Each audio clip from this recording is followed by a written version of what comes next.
Now, I'm not really a tech reviewer. I don't know much about tech, but we're going to be reviewing the Apple Vision Pro with Marques Brownlee today. Just going to be reviewing his video on the Apple Vision Pro and his impressions because he actually got to use the product and demo it for the video.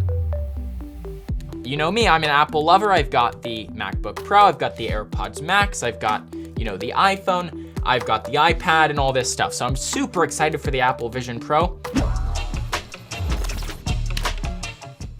He's got a way cooler intro than me. I've got to step up my game. Okay, I've used the new Apple Vision Pro. I had about a 30-minute demo just using this new headset. I had about 1 trillion questions, so I tried to ask as many of them as I possibly could of Apple to get all the answers I could for you and for myself. So, without any further ado, let's just jump right in. This is everything you need to know so far about Apple's new AR VR headset. So the first question, naturally, what is it? So first things first, this is a first generation device from Apple, which we don't see very often, but it is an augmented reality / virtual reality headset with a bunch of cameras and sensors inside that you strap to your face. It'll start at $3,500 and it'll go on sale starting sometime early next year. Nobody's been able to shoot video of using it yet, so I'm gonna have to do my best with descriptions here, but fundamentally, this isn't something that's paired to your iPhone or your Mac by default. It's a standalone computer with an M2 chip inside, its own Wi-Fi connection, a roughly 4K micro OLED display for each eye, a set of speakers right above each ear on the band, and then a dedicated new R1 chip, which is doing all of the real-time processing from all the sensors that make this headset pretty special. Wow, I know first impressions you're thinking that this thing looks a little bit bulky, but to consider the amount of processing power that it takes for all of those cameras and, all of the computing in there to generate the virtual spaces, I actually think it's pretty impressive that they're able to fit all of that processing power into something, as small as those goggles. Even though the goggles still look bulky, it's like if you're walking down the street wearing the AR goggles, it looks kind of ridiculous. But I think with future iterations and, if AR takes off in 50 years, the AR world could look something a bit more like the Google Glass, which was just a piece of glasses that had a little camera pointing on to the lenses and projecting the AR. Something more discreet, right? My impressions of AR versus VR, and this one is kind of a hybrid, but I think augmented reality is really gonna take hold faster than virtual reality is. I mean, just look at the amount of money that Meta spent on the metaverse, and no one really seemed to like it. Albeit the graphics looked like I was playing the Wii. Description of Horizon Worlds, they tout the ability to create worlds, which is a very powerful thing. I wonder what people will harness that to create, Worlds celebrating art, music, engineering, human achievement. I'm gonna send you an invite to one of my worlds. I made a world called Fort.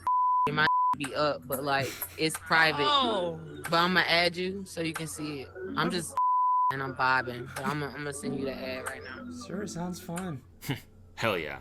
That actually sounds way better. I think the AR is gonna be a technology that a lot more people are going to like. Not everyone wants to spend their lives in the VR since we spend so much of our time online anyway. An AR experience might be a little bit more of an approachable experience for those looking to get the, extra features and abilities through using the headset. But we'll get to that in a second. So all right then, how does it work? Well, basically we've seen VR headsets and AR headsets before. It's typically there's screens on the inside, and then on the outside there's some sort of shell which has some sensors on the outside that help detect what is in your room around you and help to see the controllers in your hands. But with this one, there are no controllers at all. They're not making any for it. There aren't going to be an optional accessory. They're not even going to design any controllers. You are controlling this thing entirely with your hands and your eyes and your voice. So you put this headset on, and basically all over the headset there are an absolute ton of sensors. You have 2 main forward-facing cameras, 2 downward-facing cameras, 2 more cameras for the sides, 2 infrared illuminators, a LiDAR scanner, a true depth camera. These are all to keep track of what's happening around the headset and also to track your hands in front of your face. And then on the inside, there's also a bunch of infrared illuminators and infrared cameras that are purely there, just There's there that many cameras to in there. track your eyes. So there's actually a setup process. Before you even get the headset, you basically measure, you sort of scan your face with the true depth camera on the iPhone, and it uses that depth information about your face to give you a sort of a custom cutout. This will be a process that you can do in Apple stores. But basically you get the headset with the custom cutout for your face. If you have glasses, there are some Zeiss lenses, but you finally get the headset out and you put it on, and there's some nice meshing on the back, some fabric that stretches and is pretty breathable. It's built extremely well with all this metal and glass. And then once you get it going, the most impressive thing about this headset, the most impressive thing, is the eye tracking.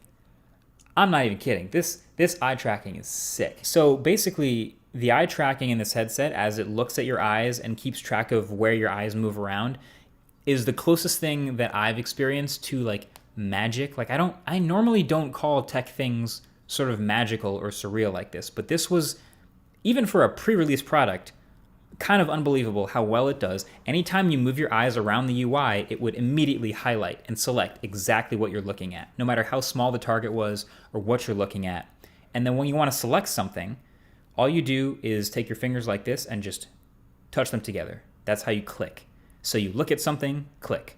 Look at something, click. So there's a calibration process when you first set up the headset, you put it on for the first time, where you basically just look around with your eyes at a bunch of different dots so it learns your eyes. And then from that point on, you're just cruising, you're sailing through everything. Wow. I wonder how it would work if you're just like looking around and you don't want to select anything, right? You're just kind of looking around, and I mean, I guess you'd select things with tapping your fingers like this, but maybe you get a sense of like what's going on in the periphery as well because it's so close to your face. By just looking at things. And it feels like telepathic. You just look at something and select it, and that's it. So this is how the whole UI works. Pretty much every I love other that guy's headset eyes. has the I ability love his to eyes. use your Oh my hands to gosh. select things, but most of them rely on the sensors on the outside to keep track of a set of controllers for maximum accuracy. But this massive array of sensors on the outside of Apple's headset have done an impressively good job of picking up what my hand is doing, kind of no matter where it is. So like I said, there's sensors all the way around the thing. They're facing forward, but they're facing sideways and facing down. So I can just kind of rest my hand like wherever and look at stuff and click. I don't even have to move my head. I can just look at something and just click my fingers. I kind of did it by accident a few times. Like I'd just sort of be sitting there and my fingertips would actually touch and I'd select whatever I was looking at. But pretty quickly you get used to just doing this. Now there are also some text boxes. Occasionally you want to type something, and so you can look at. Wow, I really like that user experience. That's gonna be pretty cool. I mean, no controllers, right? They're just goggles. It's trying to seamlessly integrate as much as it can into the day-to-day. Maybe I'll be able to talk to it. I'll be able to get, an AI, I'll be able to get ChatGPT. At the text box, select it, and then a keyboard will pop up and you can look at the letters, but also you can just look at a search box field and just start talking and it'll start filling in whatever you're saying because there's microphones on the headset. And there's also something they're calling Optic ID, which is basically kind of just... Wow. Now that's a feature that I could really get behind because I hate texting and I'm not that good at typing either. So I do voice to text whenever possible. Everyone around me gets super annoyed, but I think I gotta save time. I gotta do voice to text and just, I don't want to type it all out. So that's gonna be a really cool feature too. If I get a text, I could read it very quickly and just speak back what I want to text back. Would be very cool. The fingerprint ID of the headset because it's looking at your eyes and everyone's eyes is a different unique biometric pattern. And so you log in just by putting the headset on and it looks at your eyes. So Optic ID, this thing knows your eyes really well. So then you've probably seen all these weird looking frames where you can see people's eyes through it. Like this super weird thing that I've never seen in any other headset. Yeah, that's so what is happening weird. here? Well, spoiler alert, it's not actually transparent. It kind of looks like it's a glass transparent thing, but it's not. It appears to be because there's actually an OLED screen facing out. This is what I would call a two-way pass-through. That's what I'm calling it. See, a normal VR headset we've seen is, of course, completely opaque. Usually it's like black plastic or something like that. So in order to see through to your actual environment without taking the headset off, like for picking up your controllers or walking around a room without hitting a wall, they have a pass-through mode. So it'll turn on a camera on the outside so you can see what's going on around you. And some pass-through modes are better than others. Some will do it from a single black and white camera. Some will do stereo pass-through from 2 cameras. Some will do color pass-through. The pass-through on Apple's headset is, again, the best I've ever seen in a headset. It's stereo, it's color, it's sharp, it's real time. It's really good. So then the eyes you see from the outside are actually an OLED display. Well, it's augmented reality and it has to feel like you're in the actual environment. So yeah, I would think that the pass-through cameras would be the most advanced out of every single product. Now, I've used the Oculus, I've used some VR headsets with that kind of pass through and you see the black and white, view of what's going on. And it's more of like you're kind of just watching through a camera. That's how I can describe it. It doesn't feel like I'm there for real. It's like I'm looking through a camera, obviously that's situated on my face, so it kind of mimics that experience, but I really can tell and feel, I can really feel and detect the difference between, it being on my face versus not by looking at the camera.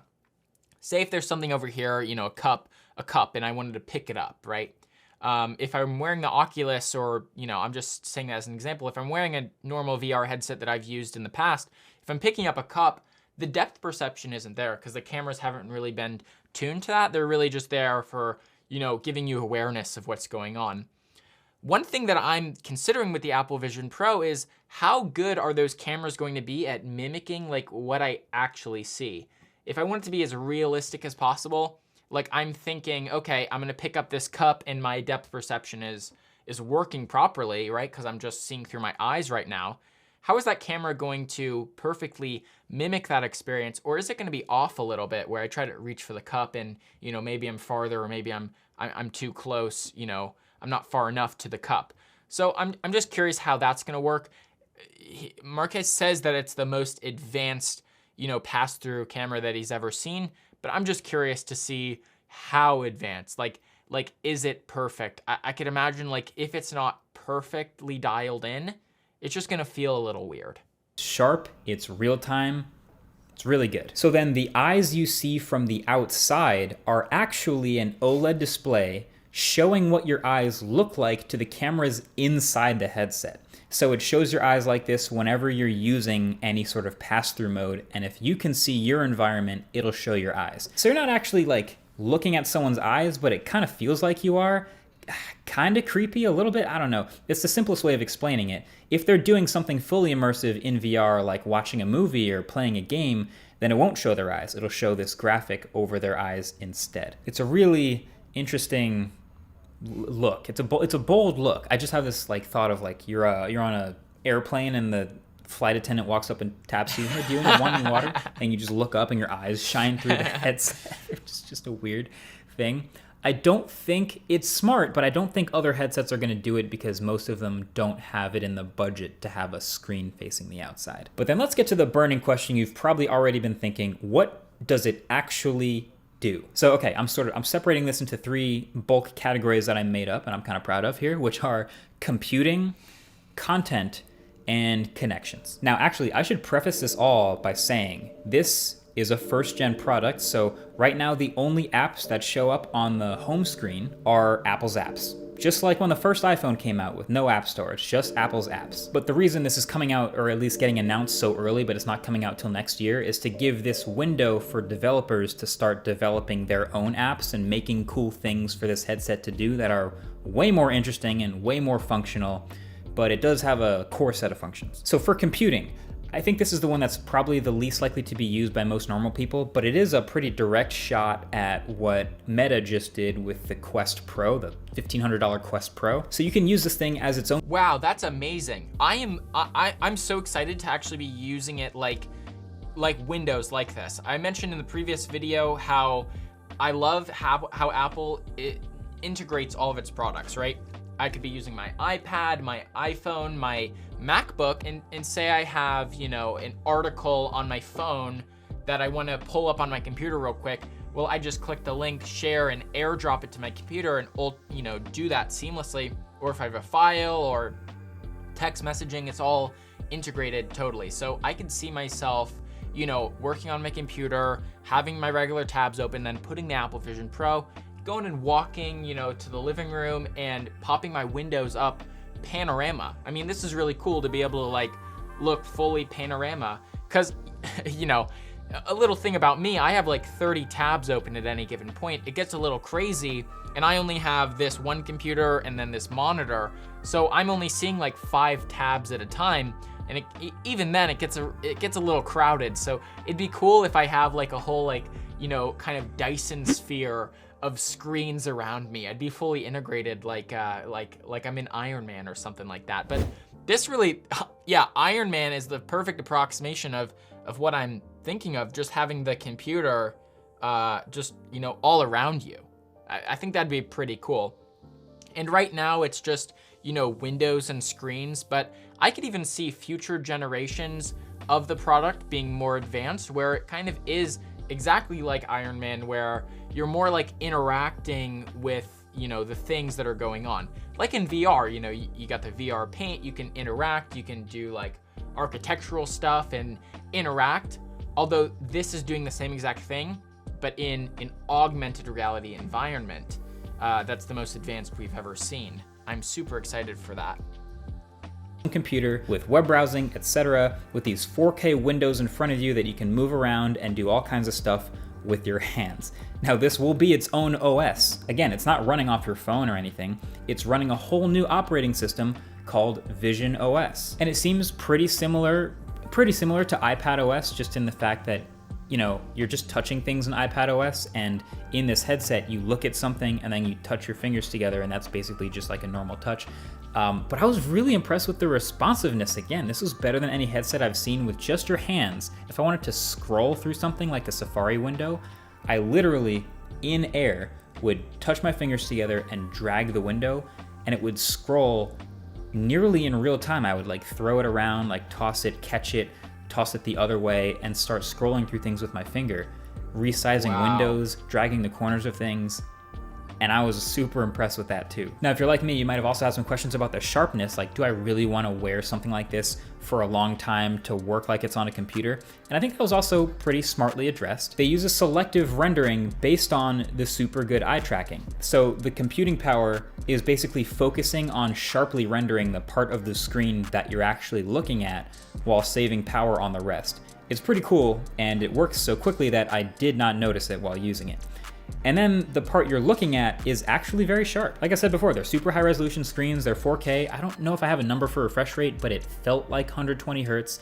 And, you know, eye fatigue will eventually become a thing with any headset you strap to your face, but this would be on the lower level of eye fatigue compared to what I've experienced with some others. And then for even more heavy work, this is kind of nuts, but they showed it in the keynote. Apparently, if you have a Mac and you want to do Mac OS stuff, you can just, with the headset on, just look at your Mac, and it will pick up what you're doing, and it'll mirror the Mac's display as one of the 4K windows for you in the headset. And then you can even connect a Bluetooth keyboard and a Bluetooth trackpad and start working around like it's an actual Mac, just with a bigger screen wherever you want. Yeah, ecosystem stuff. Wow. You know what I love doing is working on the computer and sitting on my couch. But what would be really cool is, you know, using, you know, not having the laptop on my lap, but my computer, you know, my television screen, like from way across the room, is like, man, what is that? What am I typing? So it would be really cool for me to just like have, you know, the keyboard on my lap and maybe the mouse, and or maybe not even the mouse, you know, being able to just use the keyboard and using my finger to basically, you know, select around and swipe, and having the screen that's like just massive, like right in front of me, working. I mean, that'd be cool. That'd be comfortable. So that's computing. I definitely got to try it. But then, of course, there's the connection stuff. You got messaging. You can type out messages to people just like as if you were on a Mac. But there's also, impressively, FaceTime. Now, I don't even know that this is necessarily better than a normal FaceTime holding your phone or like on a laptop, other than the fact that I guess you don't have to be holding anything. But you can have people's windows floating in front of you as you talk to them on FaceTime. But you might also be asking, wait a second, if I'm not holding my phone in front of me, what do other people on FaceTime see? Well, the answer is they'll see a 3D rendered model of you that was scanned into the system from your iPhone that syncs up and matches the movements of your face with eye tracking and all the other sensors of the headset. So I got to try it. It works, okay? So That is just wild.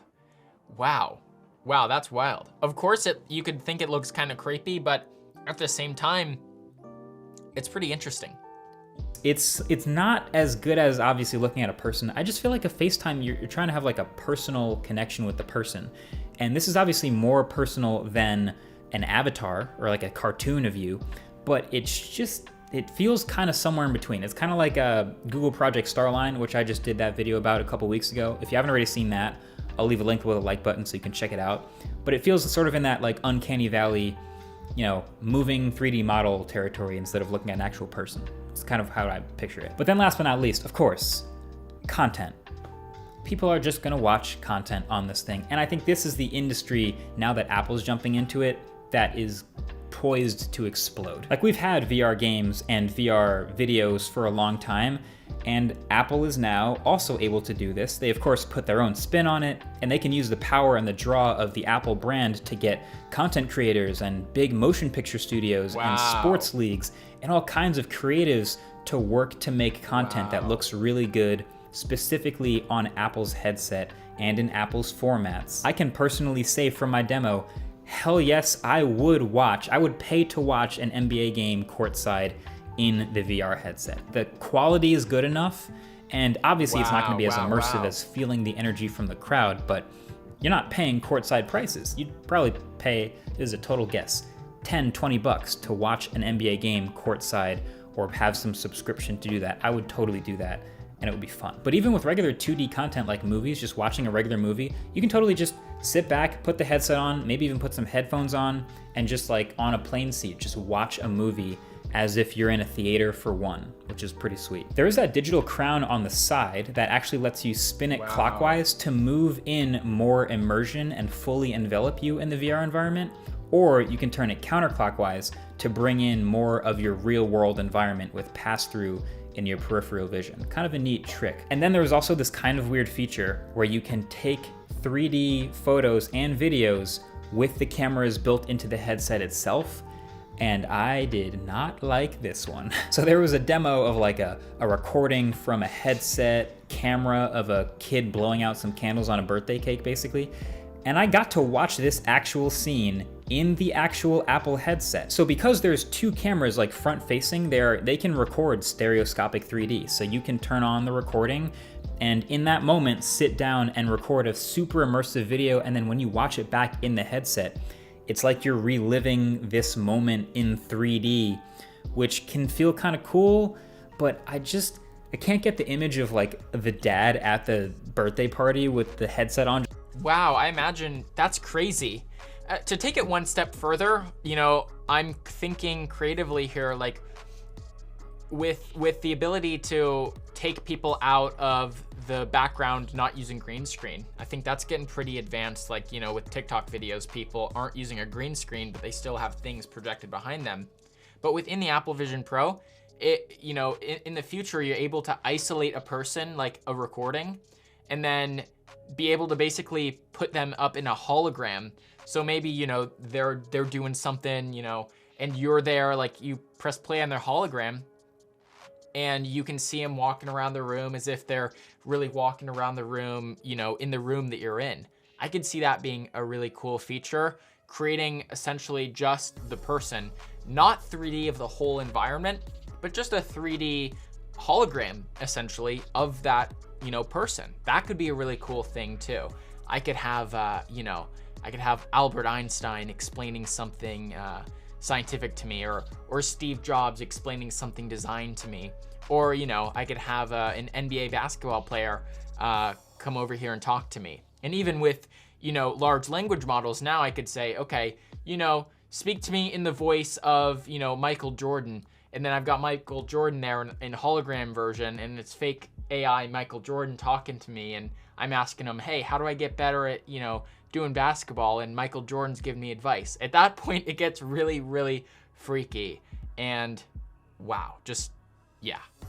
Just recording things, like walking around, it just doesn't, it's, what kind of memory is that for the other people around you, you know? Like I saw this and I immediately thought back to the reasons we all know why Google Glass failed, which is, it was ahead of its time, but it's also like, you're walking around with a camera on your face and everybody knows that you have a camera on your face. It just wasn't cool. Dad, what are you doing? Why are your eyes sticking out through the headset? So, all right, the number one question I've gotten after I've actually tried this thing is it any good? Is this headset any good? And the answer is, well, yeah, some of the parts of this headset that I tried are actually the best I have ever seen in any VR headset by a mile, specifically the eye tracking and the hand tracking. Now, of course, it's going to be up to developers to really make it good, but I think the foundational, like, how do you use it part is pretty amazing. But that doesn't mean there aren't any downsides. All right, number one, there was no haptics, of course, because you don't have controllers. You're just doing everything with your hands in the air. There's no way to have any sort of haptic feedback. There was a demo that I did where, like, I stuck my hand out, a wall on the other side of the room opened up and a dinosaur was back there and a butterfly flew out. I held out my hand and the butterfly flew up and landed on my finger.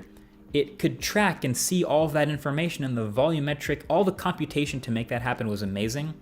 But when the butterfly landed and I didn't feel anything, there was that moment of like, oh right, this is a VR headset. But then number two, this was interesting. This is pretty heavy. This is a pretty heavy VR headset. Kind of the same way that AirPods Max, the Apple's metal headphones, are heavier than most plastic headphones.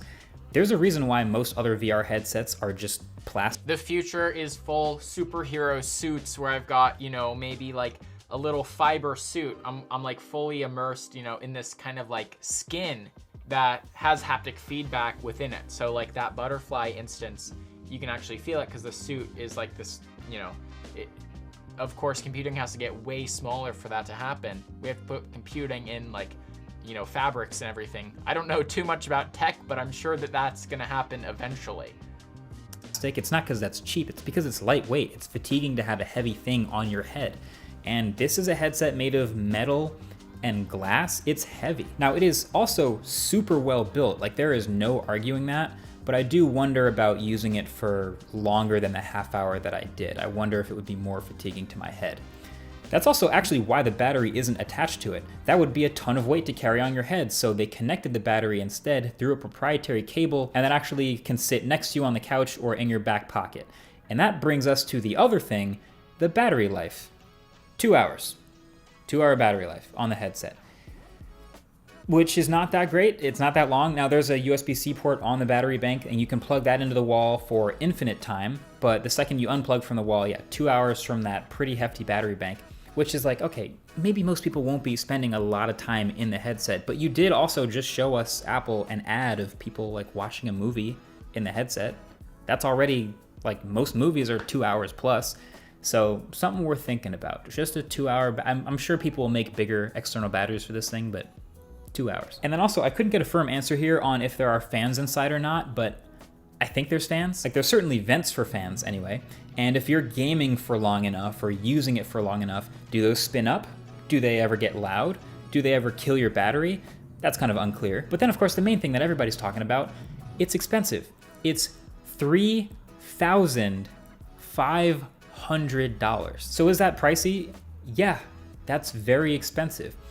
But this is the thing that is always weird with Apple products. Like, there is no direct comp. Like, you always say it's expensive, but like compared to what? And they did this with the Pro Display XDR. They've done this with even AirPods Max a little bit, but like there are several things that this headset does that no other headset does. The eye tracking, the hand tracking, that's super good. Even if an equivalent headset came along today and did all of the same stuff that this does, hardware and software-wise, it still wouldn't have FaceTime. It still wouldn't have, like, looking at a Mac and then the ecosystem allowing the Mac's display to pop up.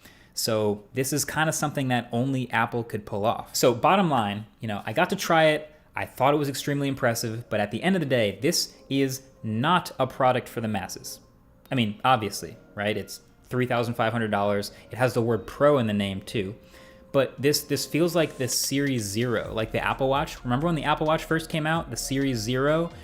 where it's really going to be up to the first gen, the early adopters, and the developers to decide the direction that this thing goes, to decide what people actually want to use it for.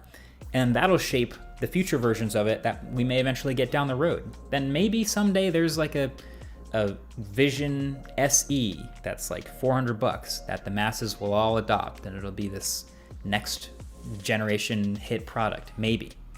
But as of right now, this is very much in the sort of early adopter, people like me, people like watching this video testing phase to figure it out. So that's the Apple Vision Pro. It's the rich person's toy and the developer's muse for right now, but we'll see how far this thing goes in the near future. It's coming out next year. It's not that far off. It's not that far away. It's really interesting times. Wow, super impressive. It's crazy. I can't wait for the Apple Vision Pro. And yeah, as he said, probably not a product for the masses. $3,500 is a ton of money. That's like a third of a house down payment. But yeah, I mean, come on, you can't argue. It's gonna be pretty cool to put the headset on and be immersed in this AR environment. So I'm super excited for the product. Well, everyone, thank you so much for watching. Please hit that comment, like, and subscribe if you like the content we do here. And I'll see you in the next one.